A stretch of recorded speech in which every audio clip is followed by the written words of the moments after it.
Hello, everyone. It's day 57 of the Essential 100, and our scripture for today is found in the book of Matthew, chapter 6, verse 5, through the end of chapter 7, verse 28.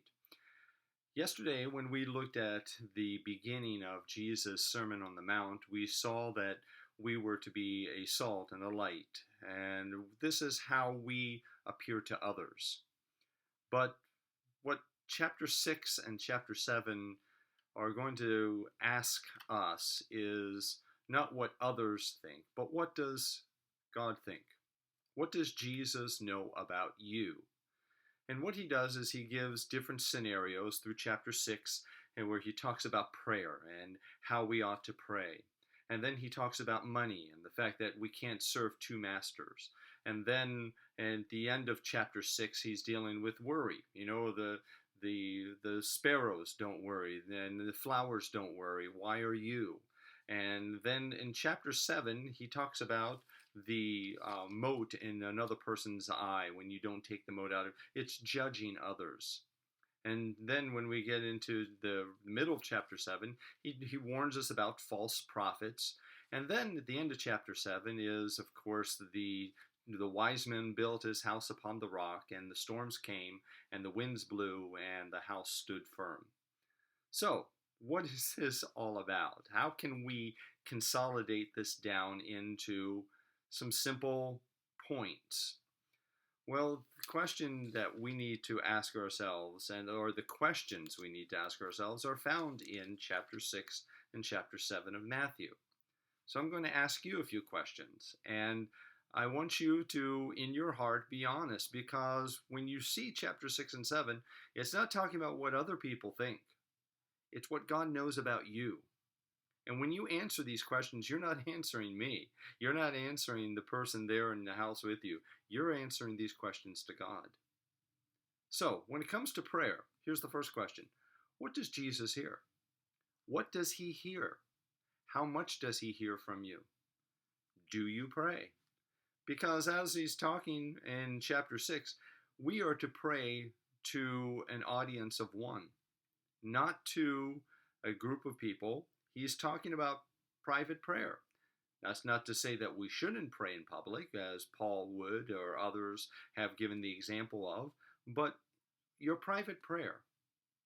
What does Jesus hear? Then when it comes to the area of money, the giving, you can't serve two masters. What does Jesus have? How much of your finances does Jesus really own? How much does Jesus have of what you have? Then the next part was dealing with the worry. And my question, and the question here is, what does Jesus know? Well, Jesus knows that you have need of all these things. He will provide for you your needs, but do you know that Jesus knows? And then we come to the beginning of chapter 7, where he talks about judging. And my question, and the question here is, what would Jesus think? What would Jesus think about these other people when we are criticizing them? Jesus speaks in truth, but he does not criticize them on the basis of making them look bad to make him look good. Jesus wants us to see that we are sinners and we have our faults just like everyone else. Then in the middle of chapter 7, where he's talking about false prophets, the question that we can ask is, what would Jesus say? These false prophets are obviously speaking lies, but Jesus tells us the truth. And we have his word. We have the Bible that gives us his truth.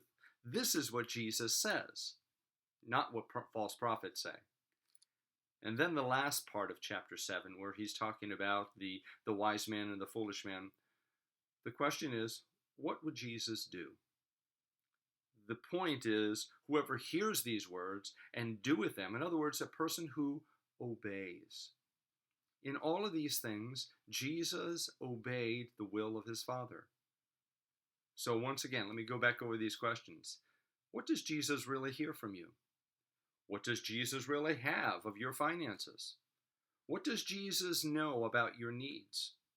What would Jesus think about your criticism of other people? What would Jesus say when it comes to the areas of truth about his word? And what would Jesus do? He would obey. Obedience is the very best way to show that you believe. And all of these factors deal with our private life with God. So, how'd you do? Well, it's a matter of talking to the Lord and meeting with him every day, staying in his word, and obeying what he tells us to do. Have a wonderful day. May the Lord bless.